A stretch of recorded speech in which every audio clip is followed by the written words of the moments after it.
The childhood and youth of Diana Spencer. Have you ever wondered how a shy young girl, born into a British aristocratic family, became one of the greatest icons of the 20th century? How could someone seemingly ordinary manage to capture hearts around the world, even while living under the spotlight of royalty? I am Diana Frances Spencer, but you know me as Princess Diana. My story begins on July 1st, 1961, in Sandringham, England. I was born into a noble family, but one marked by tensions. My father, John Spencer, Viscount Althorpe, and my mother, Frances Roach, had a turbulent marriage that ended in divorce when I was still a child.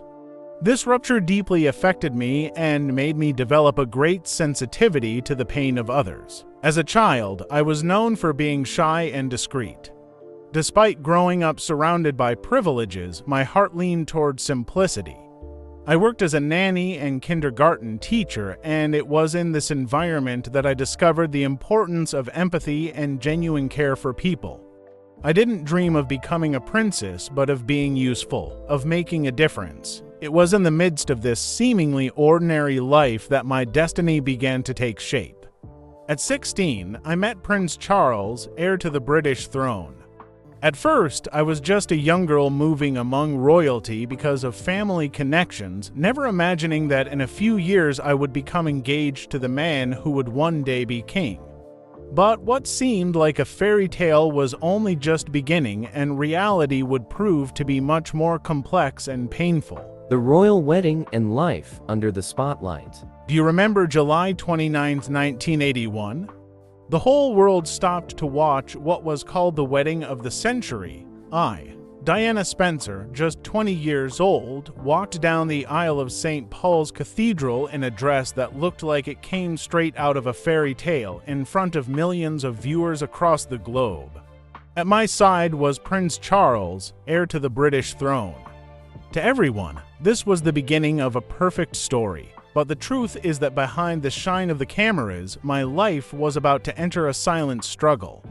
From the moment I became Princess of Wales, my life was no longer my own.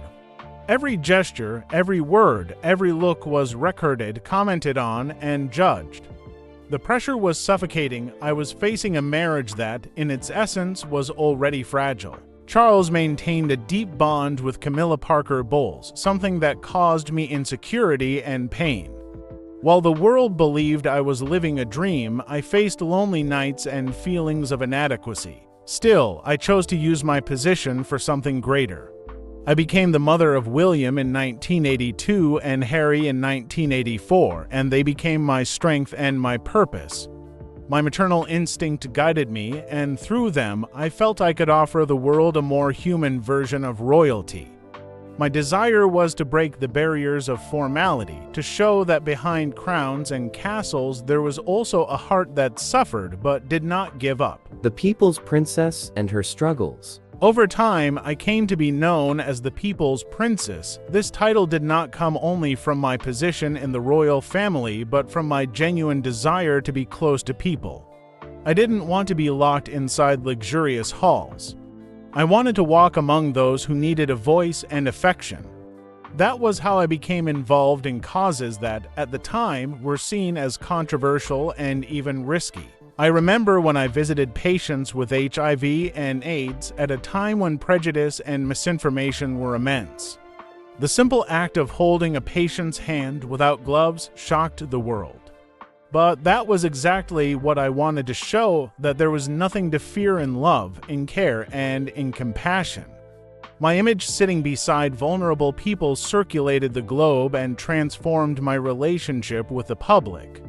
I wasn't just a princess, I was someone who wanted to make a difference. However, while the world saw me as a symbol of hope, my private life was becoming increasingly turbulent.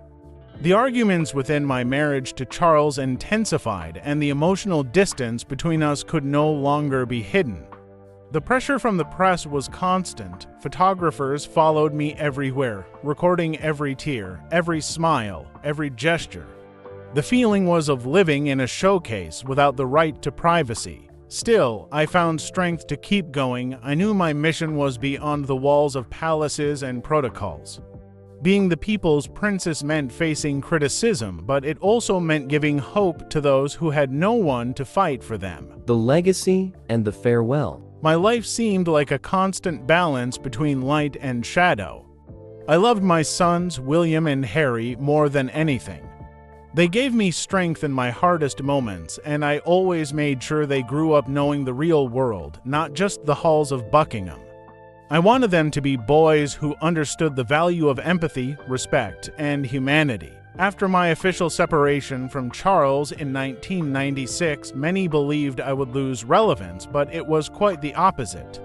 I became even more independent, choosing my causes, traveling to conflict zones, embracing victims of landmines, denouncing injustices. It was as if, finally, I could be myself, free from the chains of monarchy. But with that freedom also came a price. The press's harassment became increasingly suffocating.